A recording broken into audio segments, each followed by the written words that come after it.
চাঁদ আছে? জুপিটার কি? বৃহস্পতি গ্রহ, এই গ্রহের চাঁদ আছে? এই গ্রহর চাঁদ আছে তুমি জানছো? আমি জানি পৃথিবী একটা গ্রহ, পৃথিবী গ্রহের চাঁদ আছে, পৃথিবীর একমাত্র উপগ্রহ চাঁদ, তাই জানতাম। কিন্তু জুপিটারের চাঁদ আছে, বৃহস্পতির চাঁদ আছে, এটা তুমি জানতাম না।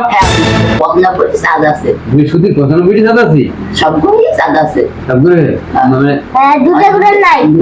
মোট 8টা গ্রহ, তা দুইটার নাই, মানে বুধ আর শুক্র। বুধ আর শুক্র এই দুইটার নাই, না। এই দুইটা রাতে আর 6টা গ্রহের চাঁদ আছে। হ্যাঁ। দেব বাবা, তোমরা তো তাহলে অনেক কিছু জানো। তাহলে তো তোমাকে নাসায় পাঠাই দেওয়া লাগে। বাবা নাসা কি? ওরে বাবা, নাসা বাকি নাসা?